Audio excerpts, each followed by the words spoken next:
ओम श्री साईराम तपोवन श्री सत्यसाई सच्चरित षष्ठ अध्याय।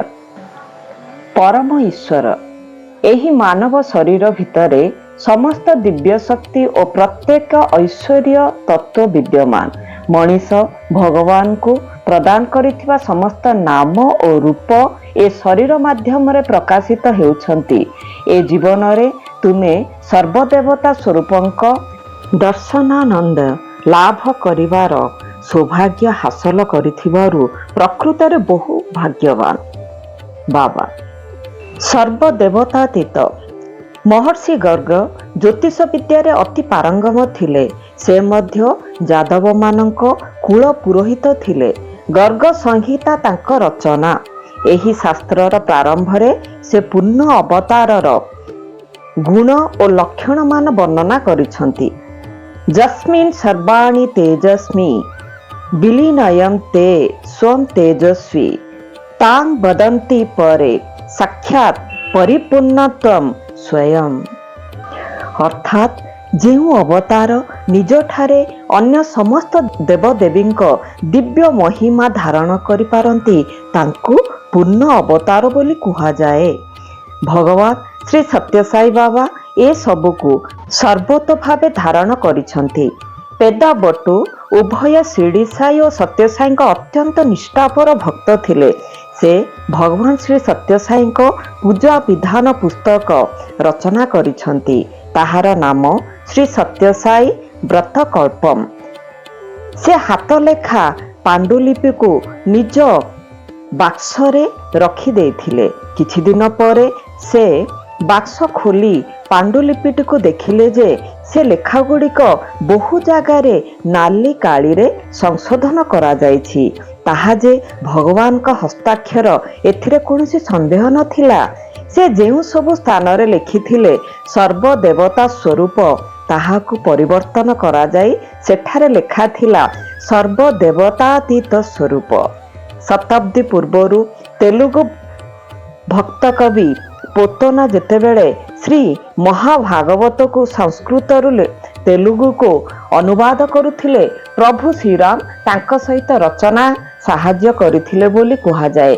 ठीक सेहीपरि भगवान श्री सत्यसाई बाबा पेदाबटुंक रचनार महत्व निज श्री हस्तरे बढ़ाई देइछंती। एहा द्वारा से जगत को लिखित आकार रे जणाई देले जे से निजे सर्वदेवतातीत।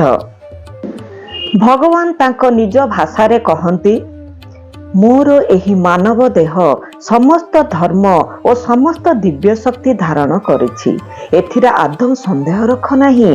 तुमे मोर ए दिव्य रूप को जदि निज हृदय सिंहासन रे अटल विश्वासर सह स्थापन कराई पारिबो तेबे मो दिव्य विश्वरूपर दर्शन लाभ करि पारिबो। मनीष जहा आशा करी भगवान को पूजा करि थाए, भगवान को जेउ गुण और जेउ रूप दर्शन करने को प्रार्थना करे से सबु किछि एई साईंक रूप ताहा मु प्रमाण करिदेवी। महागणपति अरुणाचलम विख्यात संत श्री रमण महर्षि शिष्य स्वामी अमृतानंद थरे अरुणाचलम पुट्टपर्ती जाइथिले भगवान बाबांक दर्शन करने उद्देश्य रे। भगवान तांक पाखकु लागि आसी मधुर कंठरे कहिले अमृतम। स्वामी अमृतानंद उल्लसित होई उठिले। रमण महर्षि केवल तांको एही नामरे एतिके स्नेहरे डाकुथिले। साई बाबांक आह्वान सुनी तांकु लागिला एहा तो एक तात्पर्यपूर्ण लीला। 85 वर्ष वयस्क अमृतानंद सह वार्तालाप करू करू स्वामी तांकु कहिले, तुमे 7 वर्ष बयसर होइथिला बेले 45 दिन धरी गणपति होम करैथिलो। होम कला बेले प्रत्येक थर आहुति सहित केतक मंत्रर बीजाक्षर उच्चारण मध्य करुथिलो। दिन को प्राय 1000 थर ओम श्रीं ह्रीं क्लीं ग्लीं मंत्र करिथिलो। एही जाग कले कि फल मिले बोली शास्त्र माने कहुछंती।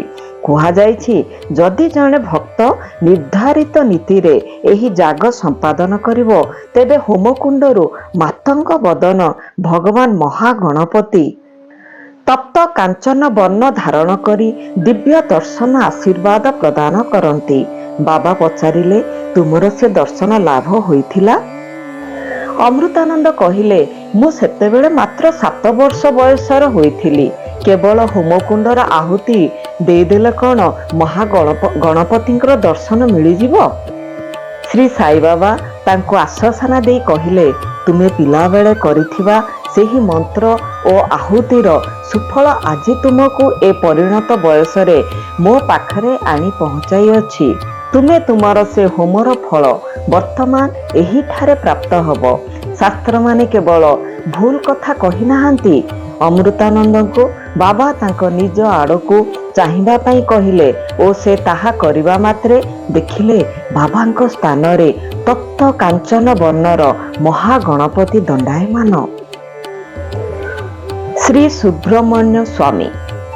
ଭଗବାନ ସୁବ୍ରମଣ୍ୟମ ସ୍ୱାମୀ ମହୀଶୂରର ଭଟ୍ଟ ପରିବାରର ଇଷ୍ଟ ଦେବତା। 1943ରେ ଶ୍ରୀମତୀ ଭଟ୍ଟଙ୍କୁ କ୍ୟାନ୍ସର ହୋଇଛି ବୋଲି ଡାକ୍ତରମାନେ ମତ ଦେଲେ। ଡାକ୍ତରମାନେ ଅସ୍ତ୍ରୋପଚାର କରିବାକୁ ପରାମର୍ଶ ଦେଲେ, କିନ୍ତୁ ତାଙ୍କ ଶାଶୁ ଏଥିରେ ଏକମତ ହେଲେ ନାହିଁ। ସେ କହିଲେ, ଆମେ ସବୁ ଶ୍ରୀ ସୁବ୍ରମଣ୍ୟ ସ୍ୱାମୀଙ୍କ ଭକ୍ତ, ସେ ନିଶ୍ଚିତ ଭାବେ ରୋଗ କଥା ବୁଝିବେ। ଦୀର୍ଘ 6 ମାସ ଧରି ପରିବାରଟି ଅବିଚଳିତ ବିଶ୍ୱାସର ସହିତ ଦୈନିକ ପୂଜା ଆରାଧନା କରାଇଥିଲେ। ରୋଗୀର ଅବସ୍ଥା ଦିନକୁ ଦିନ ଖରାପ ଆଡ଼କୁ ଯାଇଥାଏ। ଦିନେ ରାତିରେ ଶୋଇଥିବା ବେଳେ ସେ ସ୍ୱପ୍ନ ଦେଖିଲେ ଗୋଟାଏ ବିରାଟ ସାପ ତାଙ୍କ ଶଯ୍ୟା ଚାରିପାଖେ ବୁଲୁଛି। ଭୟଭୀତ ହୋଇ ସେ ତାଙ୍କ ଶାଶୁଙ୍କୁ ଡାକ ପକାଇଲେ। ଘରର ଆଲୁଅ ଜଳାଇ ଦିଆଗଲା। ଦେଖାଗଲା କେଉଁଠି କିଛି ନାହିଁ, ସମସ୍ତେ ଶୋଇଲେ। କିନ୍ତୁ ଏହାର ଅଳ୍ପ ସମୟ ପରେ ଶ୍ରୀମତୀ ଭଟ୍ଟ ପୁନର୍ବାର ସ୍ୱପ୍ନ ଦେଖିଲେ ଯେ ସେହି ବିରାଟ ସାପଟା ସୁବ୍ରମଣ୍ୟ ସ୍ୱାମୀ ପାଲଟିଗଲା ଓ ସେ ନିଜ ହାତରେ ଧରିଥିବା ଆୟୁଧରେ ତାଙ୍କ ଛାତିକୁ ଭୁଷି ଦେଲେ ଓ ଏହାପରେ ତାଙ୍କୁ ଗୋଟାଏ ପର୍ବତ ଶିଖରକୁ ନେଇଗଲେ। ସେଠାରେ ସେ ପଚାରିଲେ, ଏଠାରେ ରହିବୁ ନା ତୋ ପରିବାରକୁ ଫେରିବୁ? ମହିଳା ପ୍ରଶ୍ନକର୍ତ୍ତାଙ୍କ ପାଦ ତଳେ ପଡ଼ି କହିଲେ, ମୁଁ ମୋ ସ୍ୱାମୀ ଓ ସନ୍ତାନମାନଙ୍କ ପାଖକୁ ଫେରିଯିବାକୁ ଚାହୁଁଛି। ଭଗବାନ କହିଲେ, ବର୍ତ୍ତମାନ ତୁ ସମ୍ପୂର୍ଣ୍ଣ ସୁସ୍ଥ, ମୁଁ ତୋତେ ସଦାସର୍ବଦା ରକ୍ଷା କରୁଥିବି। ସେ ଦେଖିଲେ ଯେ ସେ ଗୋଟିଏ ସଂକୀର୍ଣ୍ଣ ସୁନ୍ଦର ପାହାଚ ଦେଇ ଫେରି ଆସୁଛନ୍ତି। ସ୍ୱପ୍ନ ପୁରାପୁରି ସତ୍ୟ ଭଳି ଲାଗୁଥିଲା। ତା ପରଦିନ ଠାରୁ ତାଙ୍କ ସ୍ୱାସ୍ଥ୍ୟରେ ଉନ୍ନତି ଦେଖାଗଲା ଓ ସେ ଅତିଶୀଘ୍ର ଆରୋଗ୍ୟ ଲାଭ କଲେ। ସେ ତାଙ୍କର ଦୈନିକ ପୂଜା ଉପାସନା କରିବା ସହିତ ତାଙ୍କ ସାମର୍ଥ୍ୟ ଅନୁସାରେ ଦୁଃଖୀ ଦରିଦ୍ରଙ୍କ ସେବା କରିବା ପାଇଁ ମଧ୍ୟ ସମୟ ଦେଇପାରୁଥିଲେ। ଏହାର 20 ବର୍ଷ ପରେ ଏହି ଭଟ୍ଟ ଦମ୍ପତି ପ୍ରଥମ ଥର ପାଇଁ ପୁଟପର୍ତ୍ତି ଆସି ଭଗବାନ ବାବାଙ୍କ ଦର୍ଶନ ଲାଭ କଲେ। ସ୍ୱାମୀ ତାଙ୍କୁ ବ୍ୟକ୍ତିଗତ ସାକ୍ଷାତକାର ପ୍ରଦାନ କରି କହିଲେ, ମୁଁ 20 ବର୍ଷ ପୂର୍ବରୁ ତୋ ସହିତ ଥରେ କଥାବାର୍ତ୍ତା ହୋଇଥିଲି। ସେ ଅବାକ ହୋଇଗଲେ ଓ କହିଲେ, ସ୍ୱାମୀ, ଆମେ ଏଇ ପ୍ରଥମ ଥର ପାଇଁ ତୁମକୁ ଦେଖୁଛୁ। କିନ୍ତୁ ସ୍ୱାମୀ କହିଲେ, ନା ନା, ତୁ ମହୀଶୂରରେ ଥିଲାବେଳେ ମୁଁ ତୋ ପାଖକୁ ଯାଇଥିଲି। ମହିଳାଟି ରୋଗରେ ପଡ଼ିଥିବା ବେଳେ ସେମାନେ ସହରର ଯେଉଁ ଗଳିରେ ରହିଥିଲେ ତା ନାଁ ମଧ୍ୟ ଭଗବାନ କହିଦେଲେ। ସେମାନେ ଆଶ୍ଚର୍ଯ୍ୟ ହେଉଛନ୍ତି, ଗଳିର ନାଁ ବି ଠିକ୍ ଥିଲା। ହେଲେ ସ୍ୱାମୀ କେତେବେଳେ ସେଠାକୁ ଯାଇଥିଲେ? କେତେବେଳେ ମୋ ସହିତ କଥାବାର୍ତ୍ତା ହୋଇଥିଲେ? ତାଙ୍କର କିଛି ମନେ ପଡ଼ୁନଥାଏ। ଏହି ସମୟରେ ବାବାଙ୍କ ସାକ୍ଷାତକାର ଦେବା କୋଠରୀରୁ ଉପର ମହଲାକୁ ଯାଇଥିବା ପାହାଚ ଉପରେ ତାଙ୍କ ଆଖି ପଡ଼ିଲା। ସେ ଗୋଟି ଗୋଟି କରି ଗଣିବାରୁ ତାହା 18 ହେଲା। ସେଗୁଡ଼ିକ ସଂକୀର୍ଣ୍ଣ କିନ୍ତୁ ସୁନ୍ଦର ଥିଲା। ଏସବୁ ସେ ପୂର୍ବରୁ କେଉଁଠାରେ ଦେଖିଛନ୍ତି।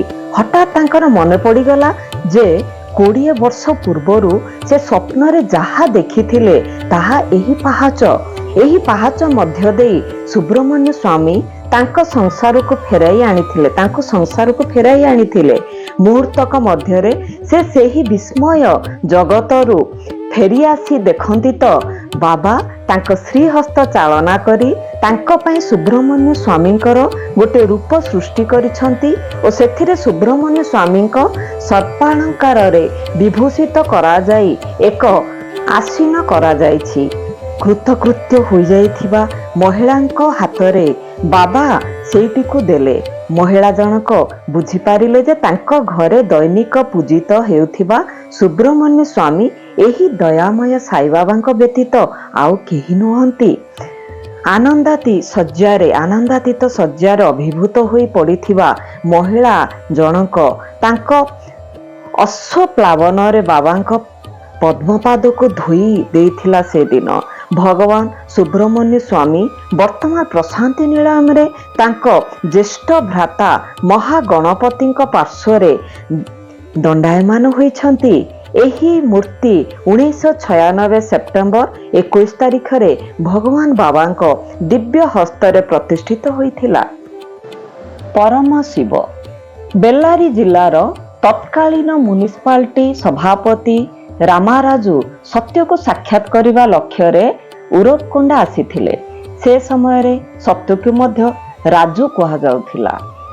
ରାମାରାଜୁ ଶେଷମହାରାଜଙ୍କୁ କହିଲେ, ଆଗାମୀ ଛୁଟିରେ ତୁମେ ରାଜୁଙ୍କୁ ଆମେ ବେଲ୍ଲାରୀ ନେବାକୁ ଚାହୁଁଛୁ। ତୁମେ ତୁମ ଭାଇକୁ ଜଣେ ସାଧାରଣ ବାଳକ ବୋଲି ଭାବୁଛ, ତାହା ସମ୍ପୂର୍ଣ୍ଣ ଭୁଲ।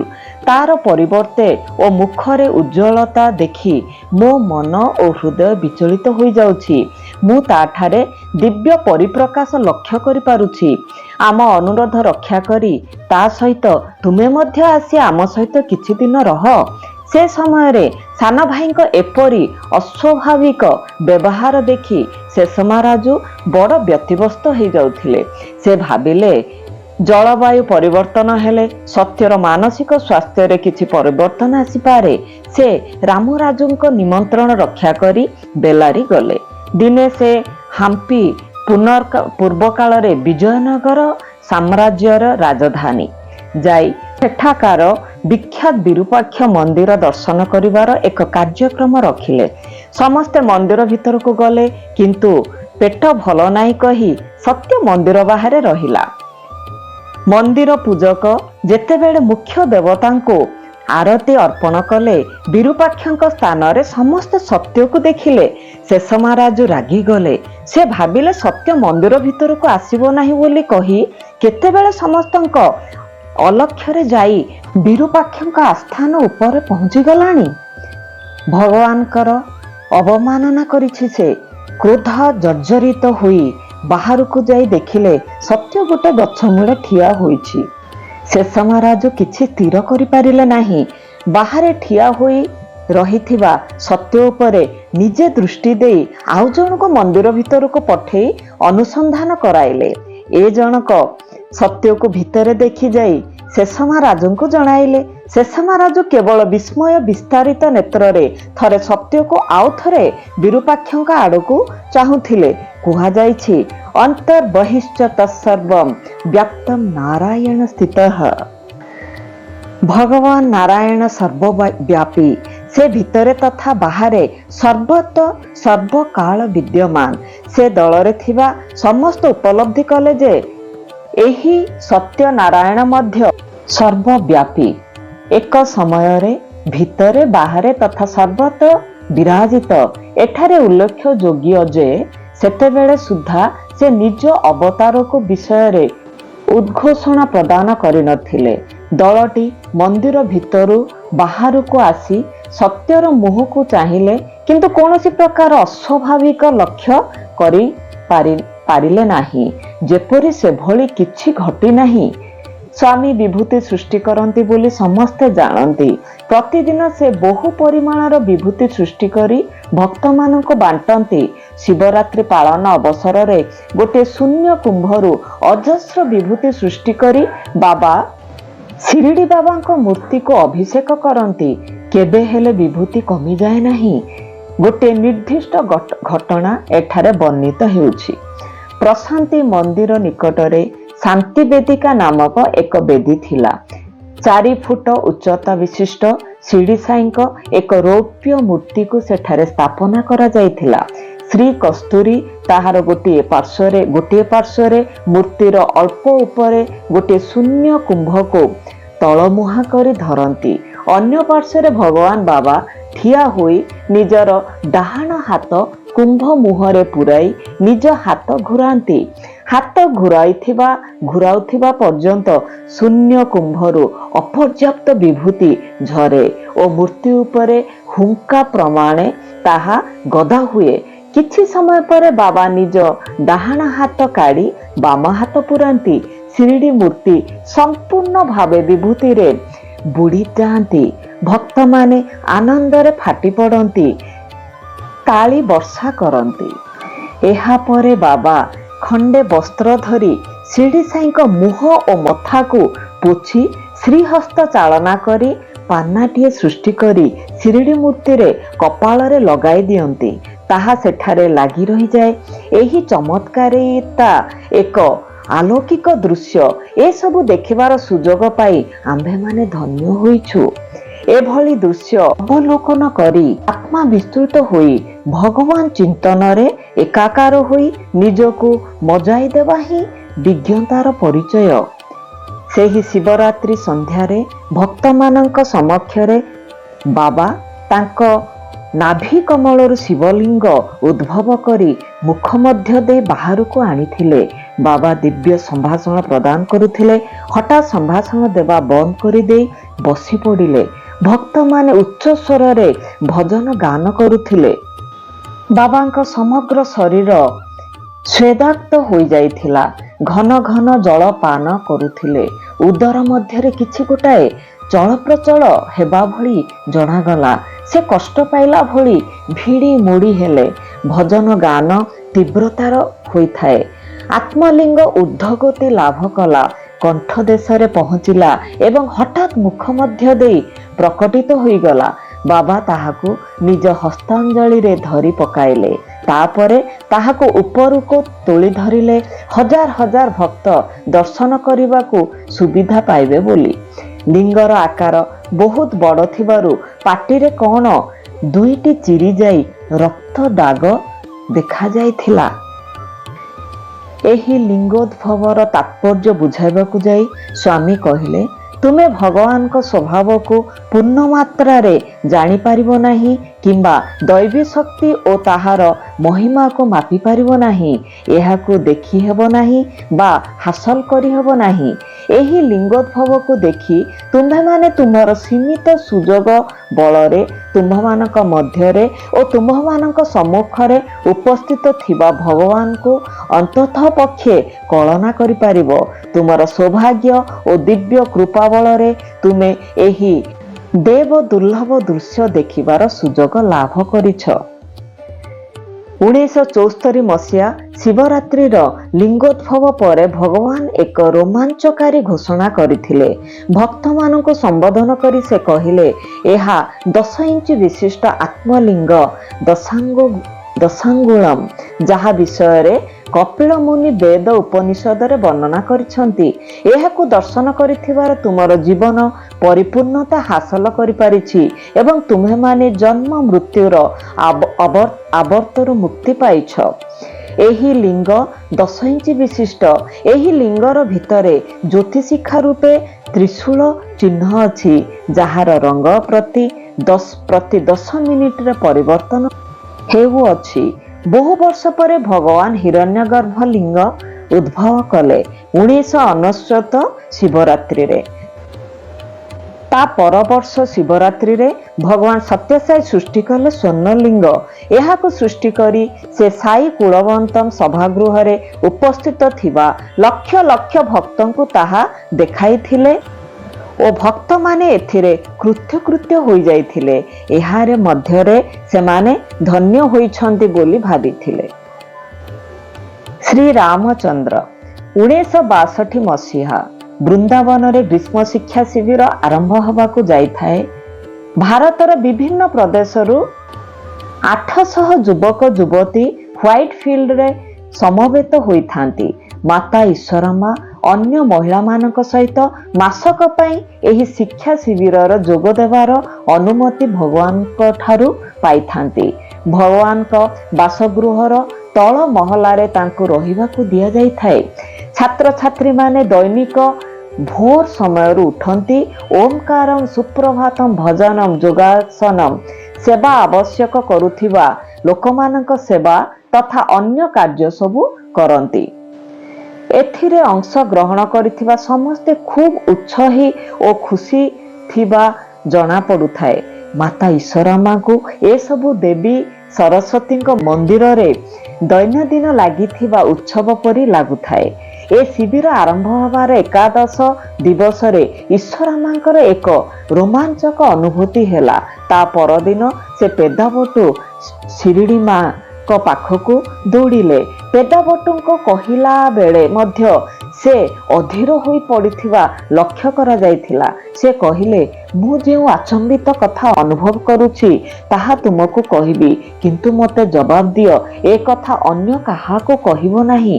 ପେଦାବଟୁ ପାଖକୁ ଘୁଞ୍ଚି ଆସି ପଚାରିଲେ, କ'ଣ ହେଇଛି? ଈଶ୍ୱରମା କହିଲେ, ଆମ ସ୍ୱାମୀ ପ୍ରକୃତରେ ଭଗବାନ, ଏଥିରେ ମୋର ଆଉ ସନ୍ଦେହ ନାହିଁ। ପେଦାବଟୁ ହସରେ ଫାଟି ପଡ଼ିଲେ। ଈଶ୍ୱରମା ପଚାରିଲେ, ମୋ କଥାରେ ଏତେ ହସିବାର ଅଛି କ'ଣ? ପେଦାବଟୁ ତାଙ୍କୁ ବୁଝାଇ କହିଲେ, ମୁଁ ତୁମ କଥା ଶୁଣି ହସୁନାହିଁ। ଏତେ ଦିନ ପରେ ତୁମେ ଏ କଥା ଜାଣିଛ, ସେଥିପାଇଁ ମୁଁ ହସୁଛି। ହଉ, ସେ କଥା ଛାଡ଼। କ'ଣ ପାଇଁ ଆଜି ତୁମର ଏ ଧାରଣା ହେଲା? ଈଶ୍ୱରମା କହିଲେ, ତୁମେ ଜାଣିଛ, ଗତ 4 ଦିନ ହେଲା ମୋତେ ଖୁବ୍ ଜ୍ୱର ହୋଇଛି। ଗତ ରାତିରେ ସ୍ୱାମୀ ମୋ ପାଖକୁ ଆସିଲେ। ପେଦାବଟୁ ପଚାରିଲେ, ସ୍ୱପ୍ନରେ? ନା, ମୁଁ ଶୋଇପାରୁନଥିଲି। ଏ କଡ଼କୁ ସେ କଡ଼ ହୋଇ ବହୁ ଅସ୍ୱସ୍ତିକର ବିଛଣାରେ ଗଡ଼ୁଥିଲି। ସ୍ୱାମୀ ସଶରୀରରେ ମୋ ପାଖକୁ ଆସି ପଚାରିଲେ, କ'ଣ ହୋଇଛି? ମୁଁ କହିଲି, ସାରା ଶରୀର ବିନ୍ଧୁଛି। କିପରି ବର୍ଣ୍ଣିବି ପେଦାବଟୁ? ସେ ଆମ ସବୁଦିନିଆ ସ୍ୱାମୀ ନୁହେଁ, ଯାହାକୁ ତୁମେ ସବୁଦିନ ଦେଖୁଛ। ମୁହୂର୍ତ୍ତକରେ ସେ ଶ୍ରୀରାମଚନ୍ଦ୍ର ହୋଇଗଲେ। ମଥାରେ ସୂର୍ଯ୍ୟ ଭଳି ମୁକୁଟ, କାନ୍ଧରେ କୋଦଣ୍ଡ ଧରି ମୋ ଆଗରେ ଦଣ୍ଡାୟମାନ ହୋଇଗଲେ। ମୁଁ ଆଶ୍ଚର୍ଯ୍ୟ ହୋଇଯାଇଥିଲେ ମଧ୍ୟ ନମସ୍କାର କଲି। ଉଠି ବସିବାକୁ ବହୁତ ଚେଷ୍ଟା କଲି। ବିଛଣାରୁ ତଳକୁ ଆସିବାକୁ ଚେଷ୍ଟା କରି ବିଫଳ ହେଲି। ଏହାର କିଛି ସମୟ ପରେ ଶ୍ରୀରାମଚନ୍ଦ୍ର ପୁନର୍ବାର ଆମ ପ୍ରିୟ ସ୍ୱାମୀ ପାଲଟିଗଲେ। ସ୍ମିତ ହସ ହସି ମୋତେ ବିଭୂତି ପ୍ରସାଦ ଦେଇ କହିଲେ, ବ୍ୟସ୍ତ ହୁଅ ନାହିଁ, ଜ୍ୱର ଭଲ ହୋଇଯିବ। ଏହାପରେ ସେ ଚାଲିଗଲେ। ପେଦାବଟୁ ଖୁସିରେ ଉତ୍ଫୁଲ୍ଲିତ ହୋଇ କହିଲେ, ସ୍ୱାମୀ ତୁମକୁ କୃପା କରିଛନ୍ତି। କି ମନମୁଗ୍ଧକର ଅନୁଭୂତି! ବାବାଙ୍କୁ ଯେତେବେଳେ ସେ ଶ୍ରୀରାମଚନ୍ଦ୍ର ଭାବେ ଦେଖିଲେ, ସେତେବେଳେ ଈଶ୍ୱରମା ସମ୍ପୂର୍ଣ୍ଣ ଜାଗ୍ରତ ଓ ସଚେତନ ଥିଲେ।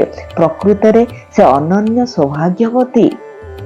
ପରବର୍ତ୍ତୀ ଘଟଣାବଳୀରୁ ଜଣାଯାଏ ଯେ ତାଙ୍କୁ ଏ ଦିବ୍ୟ ଅନୁଭୂତି ଦିଆଯାଇଥିଲା କାରଣ ଈଶ୍ୱରମା ଆତ୍ମା ପରମାତ୍ମାଙ୍କ ସହ ଲୀନ ହେବା ସମୟ ପାଖେଇ ଆସିଥିଲା।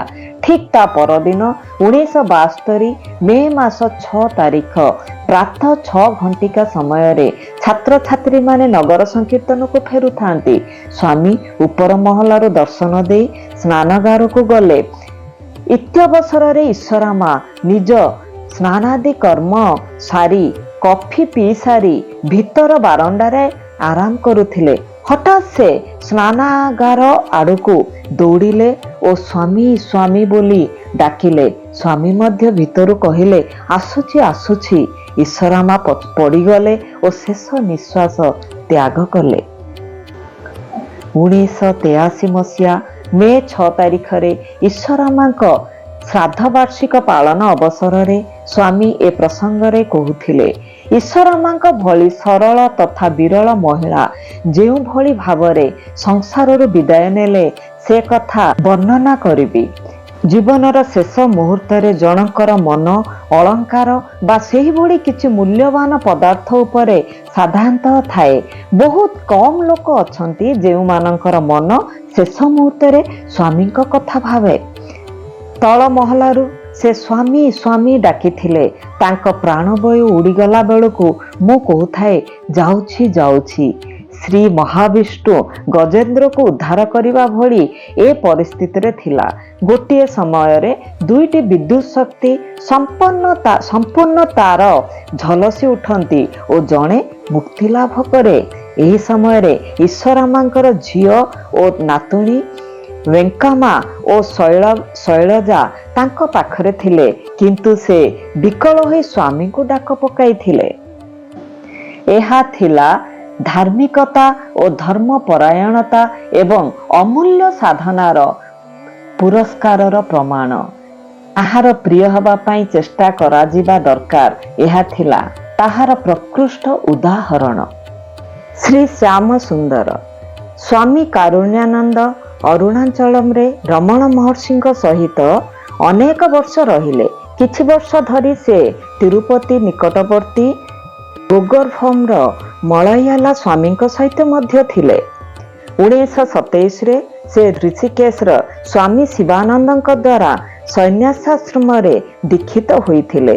ସେ ବହୁ ଆଧ୍ୟାତ୍ମିକ ସାଧନାମାନ କରିଥିଲେ। ପରବର୍ତ୍ତୀ ସମୟରେ ସେ ଆନ୍ଧ୍ରପ୍ରଦେଶର ଗୋଦାବରୀ ତଟସ୍ଥ ରାମ ମହେନ୍ଦ୍ରଙ୍କ ଠାରେ ଗୌତମୀ ଜୀବ କାରୁଣ୍ୟ ସଂଘ ସ୍ଥାପନା କରି ଦୀନ ଦୁଃଖମାନଙ୍କ ପାଇଁ ଅନେକ ସେବା କାର୍ଯ୍ୟ କରିଥିଲେ। ତାଙ୍କ ଆଧ୍ୟାତ୍ମିକ ସାଧନା ଓ ମାନବ ସେବା କାର୍ଯ୍ୟର ପୁରସ୍କାର ସ୍ୱରୂପ ସେ ଭଗବାନ ବାବାଙ୍କ ସାନ୍ନିଧ୍ୟ ଲାଭ କରିବାର ସୌଭାଗ୍ୟ ହାସଲ କରିଥିଲେ। ଥରେ ଭଗବାନ ବାବା କାରୁଣ୍ୟାନନ୍ଦଙ୍କୁ ଡାକି ତାଙ୍କ କକ୍ଷରେ ଶୋଇବାକୁ କହିଲେ, କିନ୍ତୁ ତାଙ୍କର ଘୁଙ୍ଗୁଡ଼ି ମାରିବା ଅଭ୍ୟାସ ଥିବାରୁ ସେ ବାବାଙ୍କ ଆଦେଶ ରକ୍ଷା କରିବାକୁ କୁଣ୍ଠା ପ୍ରକାଶ କଲେ। ଭଗବାନ କିନ୍ତୁ କହିଲେ, ସେଥିପାଇଁ ବିବ୍ରତ ନ ହୋଇ ମୋ ନିର୍ଦ୍ଦେଶ ପାଳନ କର। ସେଦିନଠାରୁ କାରୁଣ୍ୟାନନ୍ଦ ଜାଣିଲେ ଭଗବାନ ଶ୍ରୀ ସତ୍ୟସାଇ ବାବା କଦାପି ଶୟନ କରନ୍ତି ନାହିଁ। ସେ ତାଙ୍କ ଶଯ୍ୟାରେ ବାମ ପାଖ ମାଡ଼ି ପଡ଼ିଥାନ୍ତି। ତାଙ୍କ ଚକ୍ଷୁ ଅର୍ଦ୍ଧ ନିମୀଳିତ ଅବସ୍ଥାରେ ଥାଏ। ତାଙ୍କ ଚତୁଃପାର୍ଶ୍ୱରେ ଯାହା ଯାହା ଘଟୁଛି ସେ ବିଷୟରେ ସେ ପୁରା ସଚେତନ ଥାଆନ୍ତି। ଭଗବାନ ନିଜ ଇଚ୍ଛା ବଳରେ କାରୁଣ୍ୟାନନ୍ଦକୁ ଏକ ଅବିସ୍ମରଣୀୟ ଅନୁଭୂତି ପ୍ରଦାନ କରିଥିଲେ। ସ୍ୱାମୀ ତାଙ୍କ ଶଯ୍ୟାରେ ଥାଆନ୍ତି। କାରୁଣ୍ୟାନନ୍ଦ ଚଟାଣରେ ତାଙ୍କ ବିଛଣା ପାରି ଶୋଇଲେ। କିଛି ସମୟ ପରେ ସେ ଉଠି ବସି ସ୍ୱାମୀଙ୍କ ଶଯ୍ୟା ଆଡ଼କୁ ଚାହିଁଲେ। ସ୍ୱାମୀଙ୍କ ଶଯ୍ୟାରେ ମନୋରମ ରୂପ ଧାରଣ କରି ବାଳକ କୃଷ୍ଣ ଶୋଇଥାନ୍ତି। ତାଙ୍କ ଦେହରୁ ନୀଳ ଉଜ୍ଜ୍ୱଳ ଆଲୋକ ବିକିରିତ ହେଉଥାଏ। ଆଶ୍ଚର୍ଯ୍ୟ ବିମୁଗ୍ଧ କାରୁଣ୍ୟାନନ୍ଦ ଏ ଦୃଶ୍ୟକୁ ଆସ୍ୱାଦନ କରିବାକୁ ବ୍ୟାକୁଳ ହେଲେ। ବିଶ୍ୱାସ ଅବିଶ୍ୱାସ ଭିତରେ ପଡ଼ି ସେ ତାଙ୍କ ଆଖିକୁ ଭଲ ଭାବେ ଦଳି ପୁନର୍ବାର ଚାହିଁଲେ। ସେ ନିଜକୁ ପରୀକ୍ଷା କରି ଦେଖିଲେ ଯେ ସମ୍ପୂର୍ଣ୍ଣ ଜାଗ୍ରତ ଓ ନିଜ ଇନ୍ଦ୍ରିୟମାନେ ମଧ୍ୟ ସଚେତ ଅଛନ୍ତି। କୌଣସି ସନ୍ଦେହର ଅବକାଶ ନଥିଲା। ଏ ନିଶ୍ଚିତ ଭାବେ ବାଳକ କୃଷ୍ଣ ବାବାଙ୍କ ଶଯ୍ୟାରେ ଶାୟିତ। ଏହାର କିଛି ମୁହୂର୍ତ୍ତ ପରେ ପୁନଶ୍ଚ ବାବା ତାଙ୍କ ଶଯ୍ୟାରେ ଶୋଇଥିବା ଦୃଷ୍ଟିଗୋଚର ହେଲେ। ପରବର୍ତ୍ତୀ ସମୟରେ କାରୁଣ୍ୟାନନ୍ଦ ବର୍ଣ୍ଣନା କରିଥିଲେ, ମୁଁ ଯାହା ଦେଖିଲି ତାହା ଏକ କଳ୍ପନା ନଥିଲା। ମୁଁ ସମ୍ପୂର୍ଣ୍ଣ ଜାଗ୍ରତ ଅବସ୍ଥାରେ ଥିଲି। ସେ ନିଶ୍ଚିତ ଭାବେ ବାଳକ କୃଷ୍ଣ ଥିଲେ। ବାଳକ କୃଷ୍ଣ ସତ୍ୟସାଇ ରୂପକୁ ପରିବର୍ତ୍ତନ ହେବା ମଧ୍ୟ ମୁଁ ସନ୍ଦର୍ଶନ କଲି। ଭଗବାନ ସତ୍ୟସାଇ ସର୍ବସାଧାରଣରେ ନିଜ ଦୈବତ୍ୱ ପ୍ରଦର୍ଶନ କରନ୍ତି ନାହିଁ। ବୋଧହୁଏ ସେ ଭାବନ୍ତି ଯେ ଏ ପ୍ରକାର ଲୀଳା ପ୍ରଦର୍ଶନ ଅସାଧାରଣ ଭିଡ଼ ସୃଷ୍ଟି କରିବ। କୋଡାଇ କେନାଲ ଠାରେ ଥିବା ଭଗବାନଙ୍କ ପାଇଁ ଉଦ୍ଦିଷ୍ଟ ବାସଗୃହ ସାଇ ସ୍ମୃତି ଠାରେ ସ୍ୱାମୀ ଛାତ୍ରମାନଙ୍କ ସହ କଥାବାର୍ତ୍ତା କଲାବେଳେ ଗୋଟିଏ ଦୈବୀ ରହସ୍ୟ ଉନ୍ମୋଦନ କରିଥିଲେ। ସେ କହିଲେ, ଭଗବାନ ଶ୍ରୀମାନ ନାରାୟଣ ଶ୍ରୀ ସତ୍ୟସାଇ ଭାବେ ମାନବ ଶରୀର ଧରି ଏ ଧରାଧାମରେ ଅବତାର ହୋଇଛନ୍ତି। ଏହାକୁ ଭଲ ଭାବେ ବୁଝ ଓ ଗ୍ରହଣ କରିନିଅ। ଶ୍ରୀରାମ ଓ ଶ୍ରୀକୃଷ୍ଣଙ୍କ ଭଳି ଏ ମଧ୍ୟ ପୂର୍ଣ୍ଣ ଅବତାର। ଦିବ୍ୟ ଶକ୍ତି ବଳରେ ଥରକୁ ଥର ମହର୍ଷି ତଥା ସଦ୍ଗୁରୁମାନଙ୍କୁ ଏଠାକୁ ପଠାଯାଇଥିଲା, କିନ୍ତୁ ଏଠାରେ ତୁମେ ସ୍ୱୟଂ ପରମ ବ୍ରହ୍ମକୁ ପୃଥ୍ୱୀ ପୃଷ୍ଠରେ ଅବତୀର୍ଣ୍ଣ ହେବା ଦେଖୁଅଛ। ଗୌତମ ବୁଦ୍ଧ ଥରେ ଆନ୍ଧ୍ରପ୍ରଦେଶରେ ହାଇଦ୍ରାବାଦ ଠାରେ ବୈଜ୍ଞାନିକମାନଙ୍କର ଏକ ସମ୍ମିଳନୀ ଡକ୍ଟର ବାଳକୃଷ୍ଣ ପୌରୋହିତ୍ୟରେ ଅନୁଷ୍ଠିତ ହେଉଥିଲା।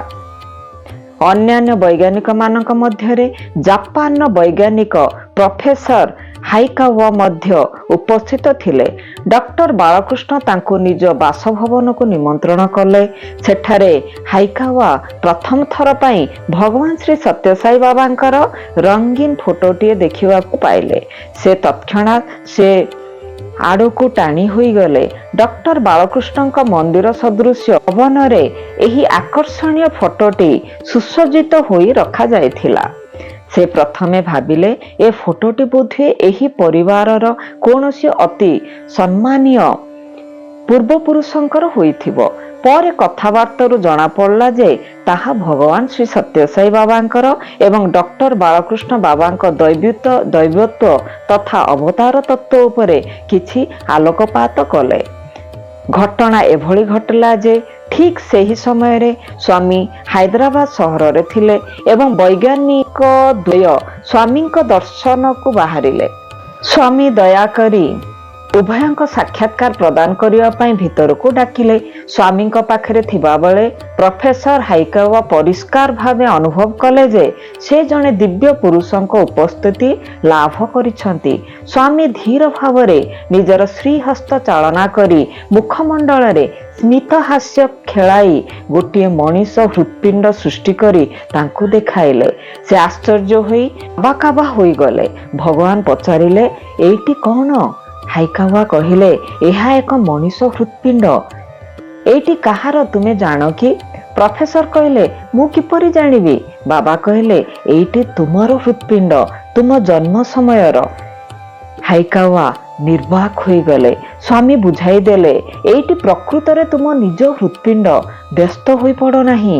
ତୁମେ ଜନ୍ମ ହୋଇପଡ଼ିଲା ମାତ୍ରକେ ତୁମ ହୃତ୍ସ୍ପନ୍ଦନ ବନ୍ଦ ହୋଇଯାଇଥିଲା। ତୁମେ ମୃତବତ୍ ପଡ଼ିଥିଲ। ତୁମ ଶରୀର ନୀଳ ରଙ୍ଗର ହୋଇଯାଇଥିଲା। ତୁମ ପିତା ଗଭୀର ଈଶ୍ୱର ବିଶ୍ୱାସୀ ଓ ଭକ୍ତିପୂର୍ଣ୍ଣ ଥିଲେ। ସେ ତୁମ ଦେହଟିକୁ ମୋ ପାଦ ତଳେ ସମର୍ପି ଦେଇ ପ୍ରାର୍ଥନା କଲେ, ହେ ପ୍ରଭୁ, ମୁଁ ଗୋଟିଏ ସନ୍ତାନ ପାଇଁ ତୁମ ପାଖରେ ପ୍ରାର୍ଥନା କରିଥିଲି। ତୁମେ ଏହିପରି ମୋ ପ୍ରାର୍ଥନାର ଉତ୍ତର ଦେଲ। ଏ ମୃତ ଦେହଟା ମୋର କି କାମରେ ଆସିବ? ମୁଁ ତତ୍କ୍ଷଣାତ୍ ତୁମ ହୃତ୍ପିଣ୍ଡକୁ ଚଳାଇ ତୁମଠାରେ ଜୀବନ ସଞ୍ଚାର କରିଥିଲି। ବୟସ ଦୃଷ୍ଟିରୁ ହାଇକାୱା ଭଗବାନଙ୍କ ଠାରୁ ବୟସ୍କ ଥିଲେ ଏବଂ ତାଙ୍କ ପିତା ହାଇକାୱାଙ୍କ ମୃତଦେହର ଜୀବନ ସଞ୍ଚାର କରିବା ପାଇଁ ଭଗବାନ ବୁଦ୍ଧଙ୍କୁ ପ୍ରାର୍ଥନା କରିଥିଲେ। ଏ ଘଟଣା ହାଇକାୱାଙ୍କ ପିତାମାତାଙ୍କ ବିନା ଅନ୍ୟ କାହାରିକୁ ଜଣା ନଥିଲା। ହାଇକାୱା ଉପଲବ୍ଧି କଲେ ଯେ ଯେଉଁ ବୁଦ୍ଧ ଶତାବ୍ଦୀ ପୂର୍ବରୁ ଏ ଭୂପୃଷ୍ଠରେ ଥିଲେ, ସେ ହିଁ ଭଗବାନ ଶ୍ରୀ ସତ୍ୟସାଇ ରୂପେ ପୁନର୍ବାର ଅବତୀର୍ଣ୍ଣ ହୋଇଛନ୍ତି। ଯୀଶୁଖ୍ରୀଷ୍ଟ ଆମେରିକାର ଏକ ରୋମାନ କ୍ୟାଥୋଲିକ ଦମ୍ପତି ଭଗବାନଙ୍କ ବିଷୟ ଶୁଣି ପୁଟପଟି ଆସି ପହଞ୍ଚିଲେ। ସର୍ବସାଧାରଣଙ୍କ ଦର୍ଶନ ସ୍ଥାନରେ ସେମାନେ ସତ୍ୟସାଇଙ୍କର ମହିମାମଣ୍ଡିତ ରୂପ ଦର୍ଶନ କଲେ। ତାଙ୍କ ଆଡ଼କୁ ଅତି ଶକ୍ତିଶାଳୀ ଆଧ୍ୟାତ୍ମିକ ତରଙ୍ଗମାନ ଆସି ପହଞ୍ଚିବାର ସେମାନେ ଅନୁଭବ କଲେ। ଆନନ୍ଦାଲୋକ ଅନୁଭବ କରି ସେମାନେ ଆଚମ୍ବିତ ତଥା ଆନନ୍ଦିତ ହେଲେ। ପୁରୁଷ ଜଣକ ବାବାଙ୍କର ହୃଦୟଭାବ ଓ କରୁଣାପୂର୍ଣ୍ଣ ପ୍ରେମ ଚକ୍ଷୁ ଦେଖି ଭାବବିହ୍ୱଳ ହୋଇଗଲେ। ସେ ସମ୍ପୂର୍ଣ୍ଣ ଭାବରେ ବୁଝିଗଲେ ସେ ସ୍ୱୟଂ ଯୀଶୁଖ୍ରୀଷ୍ଟ ଧରାଧାମରେ ସାଇଙ୍କ ରୂପ ଧାରଣ କରି ପୁନରାଗମନ କରିଛନ୍ତି। ସେ ଏସବୁ କଥା ତାଙ୍କ ସ୍ତ୍ରୀଙ୍କୁ ମଧ୍ୟ କହିଲେ। ସ୍ତ୍ରୀ କାହିଁକି କେଜାଣି ଏ ସପକ୍ଷରେ କିଛି ମତାମତ ପ୍ରକାଶ କଲେ ନାହିଁ। ସେ କହିଲେ, କି ବାଜେ କଥା କହୁଛ? ଆମ୍ଭେମାନେ ରୋମାନ କ୍ୟାଥୋଲିକ। ଏ ହିନ୍ଦୁ ଲୋକଟିକୁ ଯୀଶୁଖ୍ରୀଷ୍ଟ କହିବା ତୁମ ପକ୍ଷରେ ଠିକ୍ ହେଉନାହିଁ। ମୁଁ ଏ ବାବଦରେ ତୁମ ସହିତ ଆଦୌ ଏକମତ ନୁହେଁ। ସେ ସତ୍ୟସାଇଙ୍କ ଠାରୁ ଦୂରେଇ ହୋଇ ରହିଲେ। ଦିନେ ସ୍ୱାମୀ ଏହି ଦମ୍ପତିଙ୍କୁ ସାକ୍ଷାତକାର କୋଠରୀ ଭିତରକୁ ଡାକିଲେ। ପୁରୁଷ ଜଣକ ସ୍ୱାଭାବିକ ଭାବେ ଅତି ଆନନ୍ଦିତ ହେଲେ। ତାଙ୍କ ସ୍ତ୍ରୀ କିନ୍ତୁ ଅନାଗ୍ରହ ପ୍ରକାଶ କରି ଦୂରେଇ ହୋଇ ବସି ରହିଲେ। ସାକ୍ଷାତକାର କରିସାରି ଆସିବା ବେଳକୁ ପୁରୁଷ ଜଣକ ପଚାରିଲେ, ସ୍ୱାମୀ, ଆପଣଙ୍କର ଗୋଟିଏ ଫଟୋ ଉଠାଇ ପାରିବି? ସ୍ୱାମୀଙ୍କ ଅନୁମତି ପାଇ ସେ ନିଜ କ୍ୟାମେରାରେ କେତୋଟି ଫଟୋ ଉଠାଇଲେ। ନିଜ ଘରକୁ ଫେରିବା ପରେ ଫଟୋ ଗୁଡ଼ିକ ପ୍ରସ୍ତୁତ କରାଯାଉଥିଲା। ଫଟୋରେ ସେମାନେ ଯାହା ଦେଖିଲେ ତାହା ସତ୍ୟସାଇ ବାବାଙ୍କର ନଥିଲା। ଫଟୋରେ ଥିଲା ପ୍ରେମ ଓ କରୁଣାପୂର୍ଣ୍ଣ ପ୍ରତିମୂର୍ତ୍ତି ଯୀଶୁଖ୍ରୀଷ୍ଟ। ସେମାନେ ବିସ୍ମୟାଭିତ ହୋଇ ପଡ଼ିଲେ। ମହିଳା ଜଣକ ଅତ୍ୟନ୍ତ ଦୁଃଖରେ ମ୍ରିୟମାଣ ହୋଇଗଲେ। ତାଙ୍କ ସମ୍ମୁଖରେ ସଶରୀରରେ ଦଣ୍ଡାୟମାନ ହୋଇଥିବା ଯୀଶୁଖ୍ରୀଷ୍ଟଙ୍କୁ ସତ୍ୟସାଇ ବାବା କହି ଦୂରେଇ ଦେଇଥିବାରୁ କହିବା ବାହୁଲ୍ୟ ଯେ ମହିଳା ଜଣକ ସେହି ମୁହୂର୍ତ୍ତରୁ ସ୍ୱାମୀଙ୍କ ଭକ୍ତ ପାଲଟି ଗଲେ। ଜଣେ ଭକ୍ତ ସ୍ୱାମୀଙ୍କୁ ପଚାରିଲେ, ଯୀଶୁଖ୍ରୀଷ୍ଣ ପ୍ରତିଶ୍ରୁତି ଦେଇଥିଲେ ପୁନର୍ବାର ଫେରି ଆସିବେ ବୋଲି, ଆପଣ ସେହି ଯୀଶୁଖ୍ରୀଷ୍ଣ? ସ୍ୱାମୀ ତାଙ୍କୁ ବୁଝାଇଲେ, ଯୀଶୁ ପ୍ରକୃତରେ କହିନଥିଲେ ଯେ ସେ ଫେରି ଆସିବେ। ସେ ପ୍ରକୃତରେ କହିଥିଲେ, ମୋତେ ଯିଏ ଭୂଧାମକୁ ପଠାଇଛନ୍ତି ସେ ନିଜେ ଆସିବେ। ସେ ଗୋଟିଏ ମେଣ୍ଢା ଆଡ଼କୁ ହାତ ଦେଖାଇଲେ। ମେଣ୍ଢା ବା ବା ଶବ୍ଦ କରେ। ଯୀଶୁଖ୍ରୀଷ୍ଣ ଏହାରି ମାଧ୍ୟମରେ ସୂଚନା ଦେଇଥିଲେ ଯେ ସେ ଏହି ବାବା ନାମ ବହନ କରି ଆସିବେ। କିନ୍ତୁ ତାଙ୍କ ଭକ୍ତମାନେ ତାଙ୍କ ବାଣୀକୁ ସଠିକ୍ ଭାବେ ଅବଧାରଣ କରିପାରିନଥିଲେ। ମୁଁ ହିଁ ଯୀଶୁଙ୍କ ଧରାଧାମକୁ ପ୍ରେରଣ କରିଥିଲି। ବାବାଙ୍କ ହାତରେ କାବା। ଇସଲାମ ଧର୍ମାବଲମ୍ବୀ ପ୍ରଫେସର ବସିରୁଦ୍ଦିନ ଯେତେବେଳେ ଶ୍ରୀ ସାଇବାବାଙ୍କ ପାଖକୁ ଯାଇଥିଲେ, ବାବା ତାଙ୍କ ଦିବ୍ୟ ହସ୍ତରୁ ସୃଷ୍ଟି କରି ତାଙ୍କୁ ଗୋଟିଏ ଲକେଟ୍ ଦେଇଥିଲେ। ସେଥିରେ ଆରବୀ ଭାଷାରେ ଲେଖା ଥିଲା ଆଲ୍ଲାହ। ଆରବୀ ଭାଷାରେ ଆଲ୍ଲାହ, ସଂସ୍କୃତରେ ସର୍ବାନ୍ତଜାମୀ ଓ ଇଂରାଜୀରେ ଓମିନି ପ୍ରେଜେଣ୍ଟ ଶବ୍ଦଗୁଡ଼ିକ ସମାନ ଅର୍ଥ ବିଶିଷ୍ଟ। କେତେକ ଆରବୀୟ ଲୋକ ପ୍ରଶାନ୍ତି ନିଳୟରେ ବାବାଙ୍କୁ ଦର୍ଶନ କରିଥିଲେ। ସେ ଦିନଟି ଥିଲା ପବିତ୍ର ବକ୍ରିଦ୍। ସ୍ୱାମୀ ସେମାନଙ୍କୁ ସାକ୍ଷାତକାର ଦେବାକୁ କୋଠରୀ ଭିତରକୁ ଡାକିଲେ। ସେ ତାଙ୍କ ହାତ ପାପୁଲିରେ ଦେଖିଲେ ହଜାର ହଜାର ମୁସଲମାନ ଭକ୍ତ ଆଣ୍ଠୁମାଡ଼ି ସାଉଦି ଆରବରେ କାବା ପୀଠରେ ପ୍ରାର୍ଥନା କରୁଥିବା ଦୃଶ୍ୟ। ଏସବୁ ହେଉଛି କେତେକ ଘଟଣା ଯାହାଦ୍ୱାରା ଏହା ସାବ୍ୟସ୍ତ କରାଯାଇପାରିବ ଯେ ବାବା କେବଳ ସମସ୍ତ ଦେବତାଙ୍କର ସମାହାର ନୁହନ୍ତି, ସେ ସମସ୍ତ ଦେବାଦେବୀ ପାଖରେ ଥିବା ଦୈବୀ ଶକ୍ତିର ଆଧାର। ଇହୁଦୀ ଧର୍ମାବଲମ୍ବୀ ଅନେକ ବ୍ୟକ୍ତି ଯଥା ଡକ୍ଟର ସାମୁଏଲ ସ୍ୟାଣ୍ଡୱିଚ ବାବାଙ୍କୁ ପରୀକ୍ଷା କରି ସାରିବା ପରେ କହିଛନ୍ତି, ମୁଁ ସମ୍ପୂର୍ଣ୍ଣ ଦୃଢ଼ତାର ସହ ମତ ଦେଉଛି ବାବା ହିଁ ଈଶ୍ୱରଙ୍କ ଅବତାର। ଭଗବାନ ବିଷୟରେ ହିନ୍ଦୁ, ଖ୍ରୀଷ୍ଟିଆନ, ଇହୁଦୀ ଆଦି ଧର୍ମଗ୍ରନ୍ଥରେ ଯାହା ସବୁ ବର୍ଣ୍ଣିତ ଅଛି ସେଗୁଡ଼ିକ କପୋଳ କଳ୍ପିତ ନୁହେଁ, ସେ ସମସ୍ତ ସତ୍ୟ। ସମସ୍ତ ଧର୍ମଶାସ୍ତ୍ର ଘୋଷଣା କରିଛନ୍ତି ଯେ ଭଗବାନ ପ୍ରୟୋଜନ ଅନୁଯାୟୀ ଯେତେବେଳେ ଯେଉଁ ରୂପରେ ଅବତୀର୍ଣ୍ଣ ହେବାକୁ ଚାହିଁଲେ ସେ ପ୍ରକାର ଆସିବାର ସମସ୍ତ କ୍ଷମତା ତାଙ୍କ ପାଖରେ ଅଛି। ଦତ୍ତାତ୍ରେୟ। 1978 ମସିହା ଶିବରାତ୍ରି ଦିନ ବାବା କାର୍ ଯୋଗେ ଉଟିକୁ ବାଙ୍ଗାଲୋର ଯାତ୍ରା କରୁଥିଲେ। କେତେକ ଛାତ୍ର ଓ ଭକ୍ତ ମଧ୍ୟ କାରରେ ତାଙ୍କ ସହିତ ଯାଉଥିଲେ। ବାଙ୍ଗାଲୋରରେ ବାବାଙ୍କ ଖାଦ୍ୟ ପ୍ରସ୍ତୁତ କରୁଥିବା ଶ୍ରୀମତୀ ରତନଲାଲ ଭାଟିଆ ମଧ୍ୟ ତାଙ୍କ ସହିତ ଥିଲେ। ବାବା ଗୋଟିଏ ସ୍ଥାନରେ ଗାଡ଼ି ଅଟକାଇଲେ। ଅନ୍ୟ ଗାଡ଼ିଗୁଡ଼ିକ ମଧ୍ୟ ଅଟକିଗଲା। ସମସ୍ତେ ବିଶ୍ରାମ ନେବା ପାଇଁ ବସି ପଡ଼ିଲେ। ବାବା ଆଧ୍ୟାତ୍ମିକ ବିଷୟ ଉପରେ କଥାବାର୍ତ୍ତା ଆରମ୍ଭ କରିଦେଲେ। ବାବା ଜାଣିଥିଲେ ଯେ ଜଣେ ଛାତ୍ର ମନରେ ତାଙ୍କ ପ୍ରତି ସନ୍ଦେହ ଅଛି।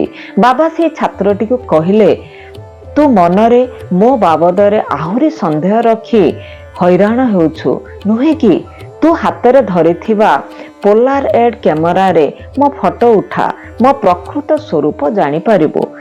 ବାବା ଗୋଟିଏ ନିର୍ଦ୍ଦିଷ୍ଟ ସ୍ଥାନରେ ଦଣ୍ଡାୟମାନ ହେଲେ ଏବଂ ଛାତ୍ରଟି ଫଟୋ ଉଠାଇବାକୁ ଉଦ୍ୟତ ହେଉଛି। ହଠାତ୍ ଶ୍ରୀମତୀ ଭାଟିଆ ବାବାଙ୍କ ବସ୍ତ୍ରର ଭାଙ୍ଗ ଗୁଡ଼ିକୁ ସଜାଡ଼ି ଦେବାକୁ ଦୌଡ଼ି ଆସିଲେ।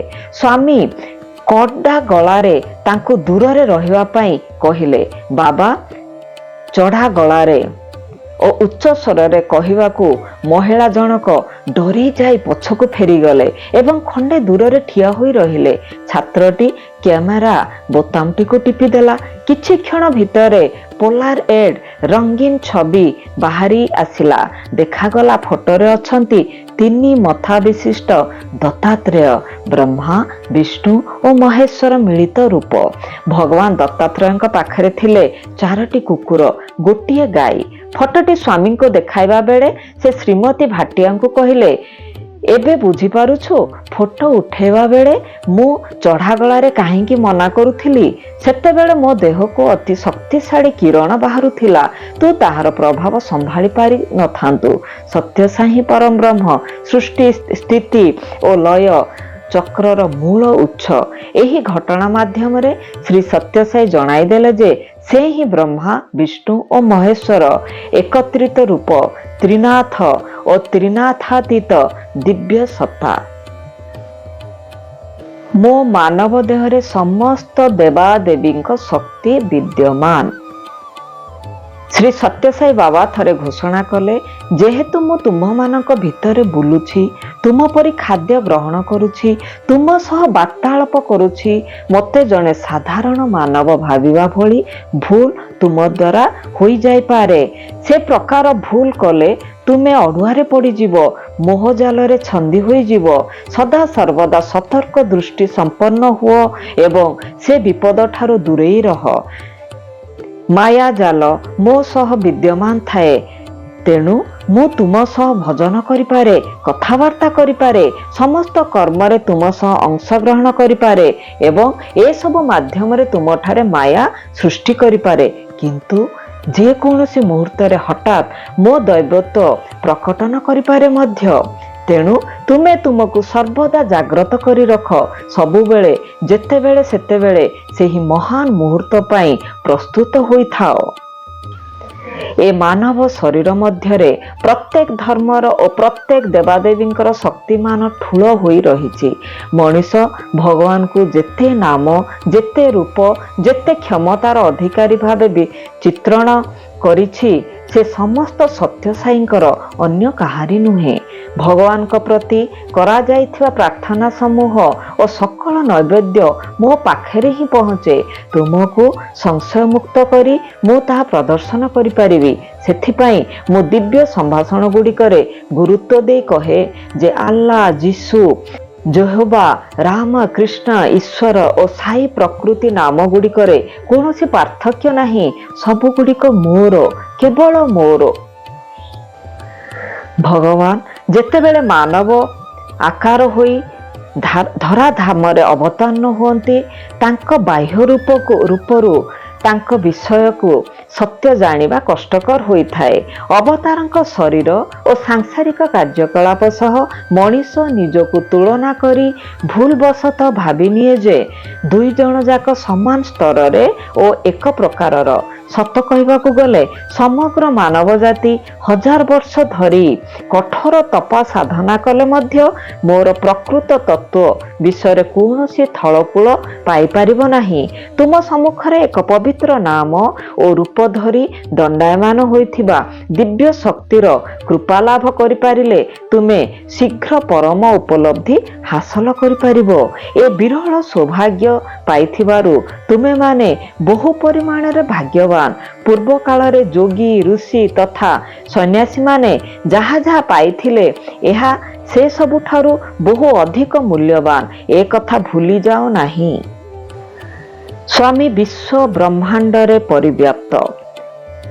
ଲୀଲା ଓ ହୋମର କାଲିଫର୍ଣ୍ଣିଆ ଦମ୍ପତି ହୋମର ଉପଗ୍ରହ ଉତ୍କ୍ଷେପଣ ବିଭାଗରେ କାମ କରନ୍ତି।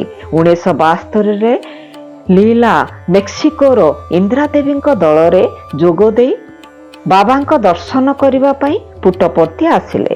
ହୋମର ଇଚ୍ଛା କଲେ ତାଙ୍କ ସ୍ତ୍ରୀ ପୁଟ୍ଟପର୍ତ୍ତିରେ ଥିବା ସମୟରେ ଅନ୍ତରୀକ୍ଷରୁ ପୁଟ୍ଟପର୍ତ୍ତିର ଫଟୋ ନେବେ। ଗୋଟିଏ ଉପଗ୍ରହ ମାଧ୍ୟମରେ 200 କିଲୋମିଟର ଉପରୁ କେତେକ ଫଟୋ ନିଆଯାଇଥିଲା। ଦୂରତା ବେଶୀ ହୋଇଥିବାରୁ କୌଣସି ଫଟୋ ପରିଷ୍କାର ଭାବରେ ଆସିଲା ନାହିଁ। କେବଳ କେତେକ କଳା ଧଳା ବିନ୍ଦୁ ଓ କେତେକ ରେଖାର ଫଟୋ ଆସିଲା। ସେଥିରୁ କିଛି ଜଣାପଡ଼ିଲା ନାହିଁ। ଲୀଲା ପୁଟ୍ଟପର୍ତ୍ତିରୁ ଫେରି ଫଟୋ ଗୁଡ଼ିକ ଦେଖି ହତାଶ ହେଲେ। ମଧ୍ୟବିତ୍ତ ବର୍ଗର ଲୋକ ହୋଇଥିବାରୁ ଏଭଳି ଫଟୋରେ $60 ଖର୍ଚ୍ଚ କରିବା ଉଚିତ ହେଲା ନାହିଁ ଭାବି ସେ ଦୁଃଖ କଲେ। ଅନେକ ବର୍ଷ ଚାଲିଗଲା। କେତେକ ସାଇ ଭକ୍ତ ଇନ୍ଦ୍ରାଦେବୀଙ୍କ ଝିଅ ବିବାହର ଉତ୍ସବରେ ଯୋଗ ଦେବା ପାଇଁ ଆସିଥିଲେ। ସେମାନେ ହୋମର ଘରକୁ ମଧ୍ୟ ଆସିଥିଲେ, କାରଣ ସେ ସେତେବେଳେ ଗୋଟିଏ ସାଇ ପୁସ୍ତକ କେନ୍ଦ୍ର ପରିଚାଳନା କରୁଥାନ୍ତି। ସେ କେନ୍ଦ୍ରରେ ସାଇବାବାଙ୍କର ବିଭିନ୍ନ ଭଙ୍ଗୀର ଫଟୋ ଥିଲା। ଏହି ଲୋକମାନଙ୍କ ଫଟୋ ପ୍ରତି ଥିବା ଆଗ୍ରହ ଦେଖି ହୋମର ତାଙ୍କୁ ଉପଗ୍ରହ ଫଟୋ ମଧ୍ୟ ଦେଖାଇଲେ। ଏତାମାନେ ଫଟୋ ଗୁଡ଼ିକ ତନ୍ନ ତନ୍ନ କରି ଦେଖିଥିଲେ। ହଠାତ୍ ଜଣେ ମହିଳା ବଡ଼ ପାଟିରେ କହି ଉଠିଲା, ଏଇଟି ସାଇବାବା। ଉତ୍କଣ୍ଠିତ ହୋଇ ସମସ୍ତେ ତାହା ଦେଖିବାକୁ ଲାଗିଲେ। ଆଶ୍ଚର୍ଯ୍ୟର କଥା, ସେ ସମସ୍ତେ ଅନେକ ବିନ୍ଦୁର ସମ୍ମିଶ୍ରଣରେ ବାବାଙ୍କ ମୁହଁ ପରିଷ୍କାର ଭାବେ ଦେଖିପାରିଲେ। ଏ ବିଷୟରେ ହୋମର ଓ ଲୀଲା କେହି କିଛି ପୂର୍ବରୁ ଜାଣିପାରି ନଥିଲେ। ବର୍ତ୍ତମାନ ବାବାଙ୍କ ମୁଖର ଦୃଶ୍ୟ ପରିଷ୍କାର ହୋଇ ଉଠିଲା। ମଥାରେ ଥିବା ମୁକୁଟ, ସମଗହଳ କେଶ, ଚକ୍ଷୁ, ନାସାର ଆକାର ଓ ସବୁଠାରୁ ବେଶୀ ଆଶ୍ଚର୍ଯ୍ୟର କଥା, ବାମ ଗାଲରେ ଥିବା କଳାଜାଇ ମଧ୍ୟ ପରିଷ୍କାର ଭାବେ ଜଣାପଡ଼ୁଥିଲା। ହୋମର ନିଜ ହିସାବ କରିବାରେ ଲାଗିଲେ ଓ ଦେଖିଲେ ସେ 40 ମାଇଲ ଲମ୍ବ ଓ 20 ମାଇଲ ପ୍ରସ୍ତ ଫଟୋ ନେଇଛନ୍ତି। ସେ ଉପଲବ୍ଧି କଲେ ଯେ ସ୍ୱାମୀଙ୍କ ରୂପର କ୍ଷେତ୍ରଫଳ କେତେ ବେଶୀ।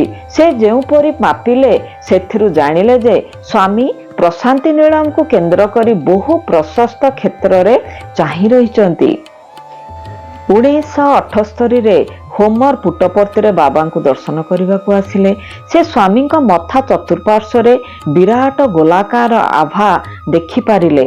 ସେ ଆହୁରି ଫଟୋ ଉଠାଇ ସ୍ୱାମୀଙ୍କୁ ଦେଖାଇଲେ। ସ୍ୱାମୀ ହସିଦେଇ କୃଷ୍ଣ ଅର୍ଜୁନଙ୍କୁ କହିଲା ପରି କହିଲେ, ମୋର ଅନନ୍ତ ମହିମା ତୁଳନାରେ ଏଗୁଡ଼ିକ ସବୁ ଅତି ନଗଣ୍ୟ। ନେତି ନେତି ସଂସ୍କୃତରେ କୁହାଯାଇଛି, ଯଥୋ ବାଚା ନିବର୍ତ୍ତନ୍ତେ ଅପ୍ରାପ୍ୟ ମନସା ସହ ଆନନ୍ଦ ବ୍ରହ୍ମଣୋ ବିଦ୍ୱାନ୍ ନ ବିଭତି କୃତଶ୍ଚ ନେତି।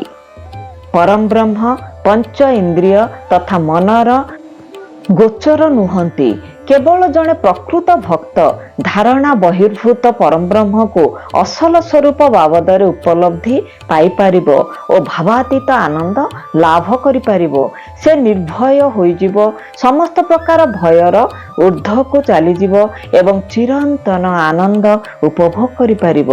ଏହି ସର୍ବୋଚ୍ଚ ଆଧ୍ୟାତ୍ମିକ ତତ୍ତ୍ୱକୁ ଭଗବାନ ବାବା ରାମାୟଣର ଗୋଟେ ସରଳ ଓ ମନୋରମ ଗଳ୍ପ ମାଧ୍ୟମରେ ପରିଷ୍କାର କରିଦେଇଛନ୍ତି। ସୀତା, ରାମ ଓ ଲକ୍ଷ୍ମଣ ଭରଦ୍ୱାଜ ଆଶ୍ରମରେ ପହଞ୍ଚିଥିଲେ। ସେ ସମୟରେ ପ୍ରଥା ଅନୁଯାୟୀ ଋଷିମାନେ ଗୋଟିଏ ପାଖରେ ବସିଲେ ଓ ତାଙ୍କ ସ୍ତ୍ରୀ ଓ ଅନ୍ୟ ମହିଳାମାନେ ଅନ୍ୟ ପାଖରେ ବସିଲେ। ପୁରୁଷ ଓ ମହିଳା ମିଳିମିଶି ବସିବା ଆଜିକାଲି ଯାହା ଘଟୁଛି ସେତେବେଳେ ହେଉନଥିଲା। ସୀତା ମହିଳାମାନଙ୍କ ପାଖରେ ବସିଲେ ଓ ରାମ ଲକ୍ଷ୍ମଣ ପୁରୁଷମାନଙ୍କ ପାଖରେ ବସିଲେ। ରାମ ଲକ୍ଷ୍ମଣ ସନ୍ନ୍ୟାସୀ ବେଶ ଧାରଣ କରିଥିଲେ। ସେଥିପାଇଁ ହେଉ ବା ଉଭୟ ରାଜକୁମାରଙ୍କ ଉଜ୍ଜଳ ରୂପ ଯୋଗୁଁ ହେଉ, ସେମାନେ ମଧ୍ୟ ଋଷି କୁମାରମାନଙ୍କ ଭଳି ଦେଖାଯାଇଥିଲେ। କିଏ ରାମ କିଏ ଲକ୍ଷ୍ମଣ ତାହା ଚିହ୍ନିବା କଷ୍ଟକର ହୋଇପଡ଼ୁଥାଏ, କିନ୍ତୁ ସୀତାଙ୍କର ବିଶେଷ ପରିବର୍ତ୍ତନ ହୋଇନଥିଲା, ତେଣୁ ତାଙ୍କୁ ସହଜରେ ଚିହ୍ନି ହୋଇଯାଉଥିଲା।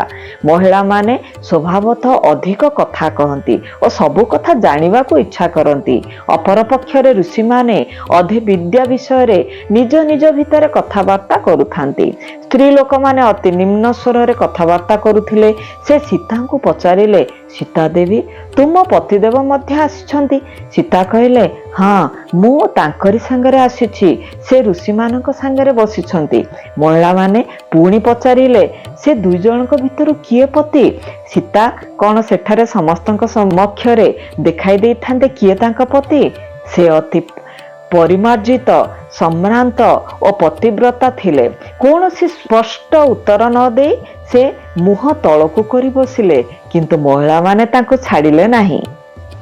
ସେମାନେ ପଚାରିଲେ, ସେଇ ଯିଏ ଆଗକୁ ବସିଛନ୍ତି ସିଏ? ତାହେଲେ ପଛକୁ ଆଡ଼କୁ ବସିଥିବା ବ୍ୟକ୍ତି ଜଣକ? ଭଲ ପୋଷାକ ପିନ୍ଧିଥିବା ଜଣକ? ସେ ଗୋରା ଜଣକ? ଏହିପରି ଗୋଟିଏ ପରେ ଗୋଟିଏ ଏ ଲୋକ ପରେ ସେ ଲୋକର ବର୍ଣ୍ଣନା ଶୁଣାଇ ବାରମ୍ବାର ପଚାରିବାରେ ଲାଗିଲେ। ସୀତା କିନ୍ତୁ ଅତି ଧୈର୍ଯ୍ୟବତୀ ଥିବାରୁ ତାଙ୍କ ସ୍ୱାମୀଙ୍କ ଛଡ଼ା ଆଉ ଯେତେ ଜଣଙ୍କ କଥା ତାଙ୍କୁ ପଚାରିଲେ ନା ନା କହିବା ପାଇଁ ମୁଣ୍ଡ ହଲାଇ ଲାଗିଥାନ୍ତି। ଯେତେବେଳେ ରାମଙ୍କୁ ଦେଖାଇ ପଚରାଗଲା ସେତେବେଳେ ସେ ନୀରବ ହୋଇଗଲେ ଏବଂ ଅତି ସମ୍ଭ୍ରମରେ ମୁଣ୍ଡ ତଳକୁ କରିଦେଲେ। ତାଙ୍କ ଅଙ୍ଗଭଙ୍ଗୀ ତାଙ୍କ ସମ୍ମତି ଜଣାଇ ଦେଲା ଯେ ବର୍ତ୍ତମାନ ଯାହାଙ୍କୁ ଦେଖାଇ ପ୍ରଶ୍ନ କରାଗଲା ସେ ହେଉଛନ୍ତି ଶ୍ରୀରାମ। ଠିକ୍ ସେହିଭଳି ଭାବେ ବେଦମାନେ ପରମ ବ୍ରହ୍ମ ତତ୍ତ୍ୱ ବର୍ଣ୍ଣନା କରିବାକୁ ଚେଷ୍ଟା କରନ୍ତି। ଅନ୍ୟ ସବୁକୁ ନେତି ନେତି ବୋଲି କହିଛନ୍ତି। ପରମ ବ୍ରହ୍ମ ତତ୍ତ୍ୱକୁ ପରିଶେଷରେ ଯେତେବେଳେ ବର୍ଣ୍ଣନା କରାଯାଇଛି ସେତେବେଳେ ବେଦମାନଙ୍କ ମୂଳ ଭାଷା ଶୂନ୍ୟ ହୋଇଯାଇଅଛି।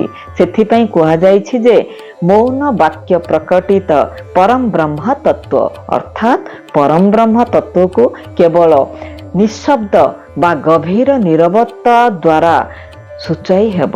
କି ସୁନ୍ଦର ଉପାଖ୍ୟାନ ଭଗବାନ ବାଛିଲେ ଓ କେତେ ସୁନ୍ଦର ଭାବେ ବୁଝାଇ ଦେଲେ।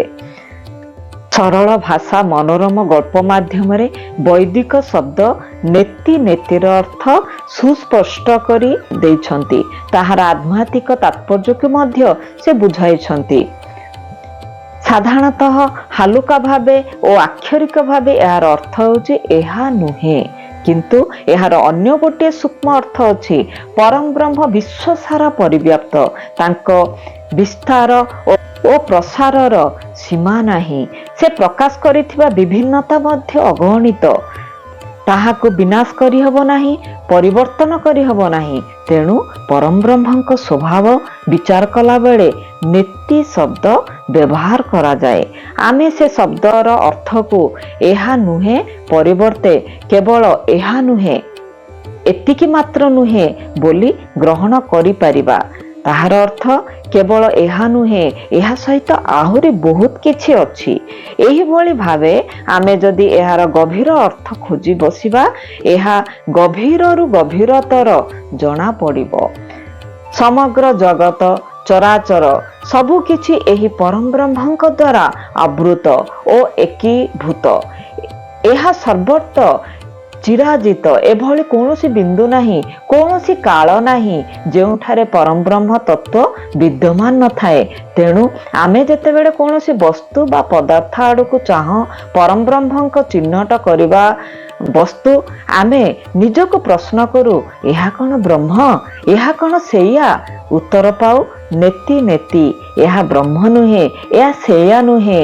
ଏହି ନେତି ଆମକୁ ଯଥେଷ୍ଟ ସନ୍ତୋଷ ଦେଇପାରେ ନାହିଁ।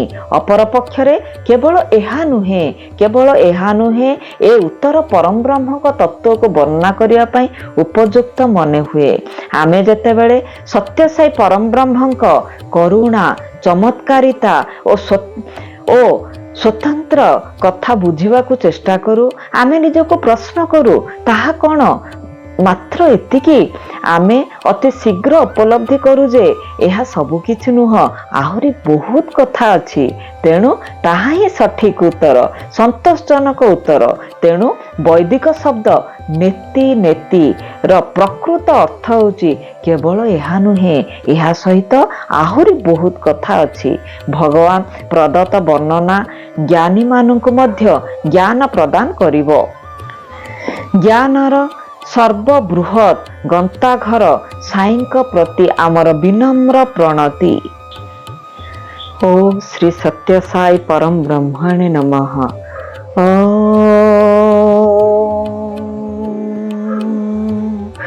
शांति शांति शांति। षष्ठ अध्याय संपूर्ण।